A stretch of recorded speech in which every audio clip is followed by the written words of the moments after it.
Halo teman-teman, ini kita masuk ke bagian ketiga atau bagian terakhir dari kisah para pionir pendakian eksplorasi ilmiah di Gede Pangrango di 5 dekade awal abad 19. Kali ini kisahnya akan kita mulai dari satu-satunya naturalis yang telah mendaki lebih dari 45 gunung di Jawa. Dia adalah Frans Wilhelm Junghun. Yuk kita ikutin kisahnya. Frans Wilhelm Junghun, seorang naturalis, geolog, dan dokter asal Jerman yang mengabdikan hidupnya untuk eksplorasi ilmiah di Hindia Belanda. Ia dikenal sebagai Humboldt dari Jawa, sebuah julukan yang diberikan karena luasnya penelitian dan eksplorasi yang ia lakukan di bidang geologi, botani, serta geografi di Pulau Jawa. Junghun memainkan peran penting dalam pemetaan gunung berapi di Jawa. Dan lebih dari itu, ia juga berjasa dalam pengenalan serta budidaya pohon kina. Tak ada naturalis Eropa lain yang menyaingi keberaniannya. Lebih dari 45 gunung di Jawa telah ia daki. Ia mencatat dengan cermat segala yang ia temui. Batuan, tumbuhan, bahkan satwa yang hidup di ketinggian. Salah satu ekspedisi pentingnya adalah perjalanan ke Gunung Gede Pangrango. Di sini, Junghun mendokumentasikan kondisi geologi, flora dan fauna dengan detail yang luar biasa. Pemetaan Pulau Jawa dengan gunung-gunungnya yang ia lakukan menjadi dasar bagi penelitian ilmiah selanjutnya, membuka jalan bagi para ilmuwan yang ingin memahami lebih dalam ekologi pegunungan di Jawa. Jauh sebelum dunia menyadari ancaman terhadap lingkungan, Junghun sudah lebih dulu memperingatkan kita sejak abad ke-19. Ia mengatakan bagaimana aktivitas manusia dapat merusak keseimbangan alam. Ia menggambarkan dengan jelas bagaimana ekosistem gunung bisa terancam jika tidak dijaga dan dilestarikan. Junghun mendaki Gunung Gede Pangrango sebanyak 3 kali. Pendakian pertamanya pada 1 April 1839 melalui lereng barat laut Pangrango. Ia berangkat dari Pesanggeran sekitar perkebunan kopi di Bojongketon di ketinggian 3.212 kaki. Dalam pendakian ini, Junghun ditemani oleh Dr. Fritz, seorang naturalis yang meneliti serangga dan burung. Bersama mereka ada 20 orang Jawa yang bertugas membawa perbekalan. Pada ketinggian 6.510 kaki, kami benar-benar berada di tengah hutan pegunungan yang sesungguhnya. Dunia yang hanya sedikit orang pernah menginjakkan kakinya. Kami terus melangkah, lebih jauh menyusuri jalur yang mungkin belum pernah ditempuh manusia sebelumnya. Gunung ini menjulang tinggi, gagah dan penuh misteri. Kami menyebut ruang luas di antara Pangrango dan Sela sebagai kawah. Dari kejauhan, mungkin tampak biasa saja, namun mendakinya adalah satu-satunya cara untuk menyadari betapa luasnya ruang ini. Beberapa porter yang lebih dulu berangkat telah tiba lebih awal. Mereka membangun gubuk di puncak kecil pada ketinggian 8.150 kaki. Bahkan dapat terlihat dari Batavia. Namun, malam ini kami tidak berniat tinggal di sana. Tujuan kami adalah Mandalawangi. Kami pun meminta mereka membongkar gubuk yang baru saja mereka bangun agar jeraminya bisa digunakan kembali. Mendengar kami hendak naik ke puncak gunung yang tertutup awan, wajah mereka mendadak berubah. Mereka saling berbisik lalu berkata, "Itu tidak mungkin. Tidak ada orang yang pernah mendaki gunung itu. Selama ribuan tahun, tak seorang pun berani." Namun, saya dan Fritz tetap mendaki. Para porter kami meskipun gemetar ketakutan, akhirnya mengikuti. Tetapi tak satu pun berani berjalan di depan. Dalam perjalanan, Fritz menangkap beberapa burung langka. Namun, ia tersesat di semak-semak saat mengejar seekor tupai besar berekor panjang. Ia mengirim kabar bahwa ia akan menyusul nanti. Di antara semak belukar yang lebat, jalur badak menjadi satu-satunya petunjuk arah. Tiba-tiba, kami melihat bunga luar biasa yang saya beri nama Primula imperialis dengan batangnya yang tinggi dan mahkota emasnya. Bunga ini berdiri anggun di antara tumbuhan lain, seakan membawa kemegahan dari negeri yang jauh. Akhirnya, di ketinggian 9.195 kaki, kami mencapai tepi barat laut Mandalawangi. Sejak pukul 7 malam hingga tengah malam, hujan turun cukup deras. Saya berlindung dengan daun pandan yang dianyap, karena porter yang membawa atap baru muncul lewat tengah malam, ketika hujan telah reda. Mereka juga membawa kabar bahwa Fritz terserang demam parah dan harus kembali ke Botenzog dengan 6 orang porter. 2 hingga 3 April, Junghun mengeksplorasi Mandalawangi sebelum turun kembali ke Bogor pada 4 April. Saya mulai mengeksplorasi Mandalawangi, mengikuti jejak badak hingga ke tepi puncak lainnya, di mana saya dapat melihat dinding kawah gede. Kolam-kolam kawah menjulang seperti amfiteater. Namun, betapa terkejutnya saya ketika tiba-tiba keluar dari hutan dan melihat hamparan padang rumput dengan sebuah sungai kecil di tengahnya. Di tepi sungai itu, 2 badak sedang merumput. Ketika menoleh, terkejut lalu berlari masuk ke hutan. Junghun menggambarkan berbagai jenis tumbuhan yang ditemuinya, serta keunikan formasi geologi Gunung Pangrango. Di antara tanaman-tanaman itu, Primula imperialis menurutnya adalah yang paling agung. Air di Mandalawangi begitu melimpah. Di celah barat daya, air membentuk kolam besar dengan kejenihan seperti kristal. Cukup luas untuk seekor badak mandi dengan bebas. Air yang mengalir turun membentuk air terjun kecil. Keajaiban ini semakin luar biasa ketika saya menyadari bahwa mata air ini berasal dari puncak gunung setinggi 9.195 kaki. Hutan Mandalawangi sangat khas. Pepohonannya tampak tidak memiliki saingan di ketinggian ini. Lumut tebal membentuk bantalan empuk di tanah, menutupi batang pohon dengan jubah hijau yang seakan telah ada selama ribuan tahun. 28 Juli 1839, Junghun kembali mendaki Gunung Pangrango melalui Bojongketon. Bersama rekannya Akinder, ia menghabiskan 4 hari untuk mengeksplorasi kawasan Mandalawangi. Kemudian pada 31 Juli, ia turun melalui jalur badak melewati hutan di lereng selatan piramida Pangrango. Selanjutnya, ia mendaki melalui punggungan bukit Pasir Halang yang terhubung dengan dinding kawah barat Gunung Gede di ketinggian 7.870 kaki. Yuhun mencatat kondisi geologi kawasan tersebut, termasuk gambaran letusan Gunung Gede yang membentuk topografi seperti yang terlihat saat itu. Ia mencatat letusan dahsyat yang terjadi pada tahun 1748 serta letusan yang lebih kecil pada tahun 1761 yang hanya mengeluarkan sedikit abu. Kata Jung Hun, titik tertinggi Gunung Gede berada di tepi selatan dinding kawah dengan ketinggian 9.230 kaki atau 96 kaki lebih rendah dari puncak tertinggi Pangrango. Di sebelah selatan terlihat lereng berbatu yang hanya ditumbuhi semak-semak tipis menurun ke sebuah lembah yang disebut alun-alun. Lembah ini berbatasan dengan kaki lereng yang berbentuk setengah lingkaran sempit, menyerupai dataran tinggi karena dasarnya yang datar dan cekung. Punggungan ini dikenal dengan nama Sedaratu yang menjadi tepian luar dari Kawah Gede. Ketinggian alun-alun berada di 8.540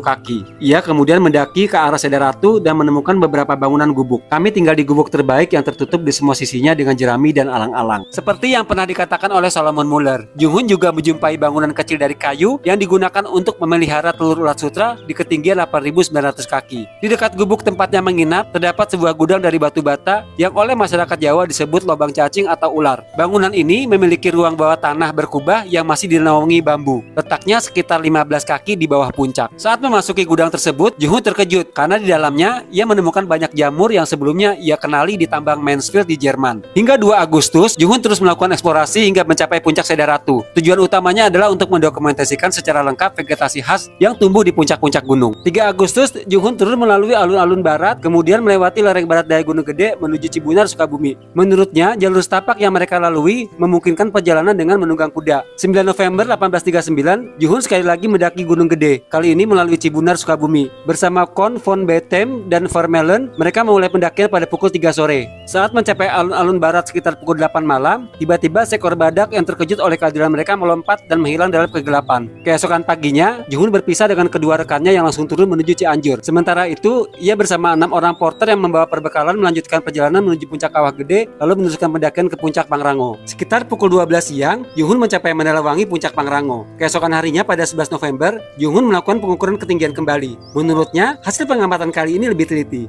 menunjukkan ketinggian Pangrango di 9.326 kaki. Pukul 10 pagi, ia mulai turun menuju Bojongketon, sambil membawa berbagai spesimen tumbuhan yang telah dikumpulkannya. Saya meninggalkan puncak yang cantik ini dengan suasana hati yang melankolis. Sejak pendakian pertama saya, begitu banyak bunga yang terinjak-injak, begitu banyak pohon yang tumbang. Hamparan hutan yang dahulu indah, dipenuhi bunga-bunga cantik di bawah naungan Primula imperialis, kini tergeletak tak berdaya. Berikutnya ada Alfred Russel Wallace, seorang naturalis, ahli biogeografi dan penjelajah asal Inggris. Ia terkenal sebagai ilmuwan yang secara independen mengembangkan teori evolusi melalui seleksi alam. Wallace banyak melakukan eksplorasi di Asia Tenggara, termasuk Kepulauan Melayu. Ia juga dikenal karena merumuskan garis Wallace, batas biogeografis yang memisahkan fauna Asia dan Australia. Selama 3 bulan setengah kunjungannya ke Jawa, 18 Juli hingga 31 Oktober 1861, Wallace menjelajahi berbagai wilayah. Salah satu yang paling berkesan baginya adalah Gunung Gede Pangrango. Menurut Wallace, pendakiannya ke puncak Gede Pangrango adalah pengalaman paling menarik selama berada di Jawa. Gede Pangrango menjadi titik penting dalam observasinya mengenai distribusi spesies dan pola biogeografi di Nusantara. Meskipun bukan fokus utama penelitiannya, eksplorasi yang dilakukan Wallace di kawasan ini memperkaya informasi mengenai keanekaragaman hayati. Wallace memulai pendakiannya dari rumah peristirahatan Gubernur Jenderal Hindia Belanda di Cipanas. Ia merencanakan perjalanan selama 2 hingga 3 malam di Gunung Gede dan Pangrango. Sejak awal pendakiannya, Wallace dibuat kagum oleh keanekaragaman tumbuhan yang ia jumpai. Pada ketinggian 6.000 kaki,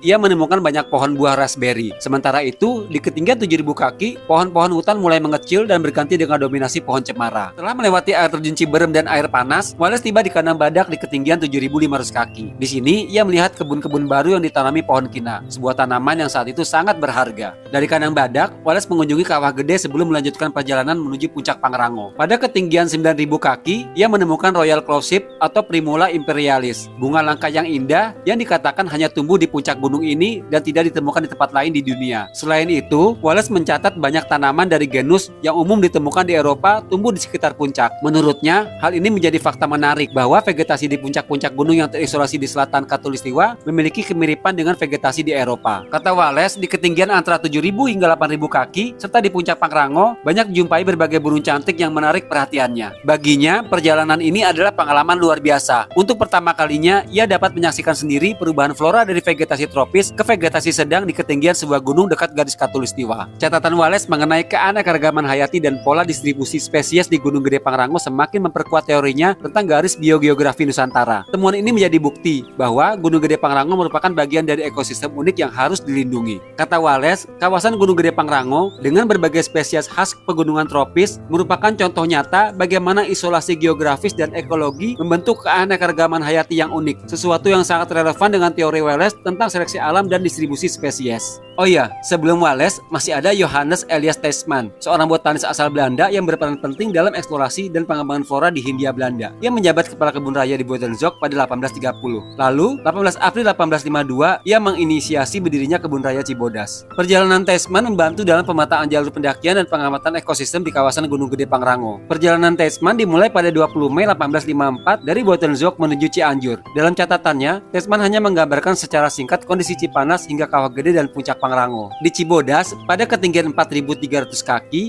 ia menemukan pohon kina yang telah ditanam. Seiring langkah mendaki lebih tinggi, pada ketinggian 5.100 kaki, sampailah di Ciberem. Kata Teisman, di sana terdapat tempat peristirahatan, berupa sebuah rumah papan sederhana dengan tungku pemanas yang dikelilingi taman kecil yang sejuk. Melanjutkan perjalanan hingga ketinggian 7.700 kaki, tiba di Kandang Badak, tempat peristirahatan kedua yang dilengkapi dengan taman kecil dan beberapa bangunan. Namun sayangnya bangunan di sini seringkali habis terbakar oleh batu-batu membara yang keluar dari Kawah Gede. Di Kandang Badak, jalur setapak terbagi dua, satu menuju Kawah Gede dan satu lagi menuju Puncak Pangrango. Sama seperti di Ciberem dan Kandang Badak, di Puncak Pangrango juga terdapat rumah papan lengkap dengan tungku pemanas. Puncaknya berbentuk mangkuk dengan aliran air kecil yang terus mengalir dari tepi-tepinya yang tinggi, menghidupkan kesejukan di tengah puncaknya yang sunyi. Ada satu lagi naturalis, ahli botani penting asal Swiss yang bekerja untuk pemerintah Hindia Belanda. Namanya Heinrich Zollinger. Dalam buku Flora Malaysiana tercatat bahwa Zollinger mengunjungi Gunung Gede dan Pangrango sebanyak 3 kali, pada tahun 1843, 1844, dan 1847. Zollinger dikenal karena kontribusinya di bidang botani, eksplorasi flora dan fauna di berbagai wilayah Hindia Belanda pada abad ke-19.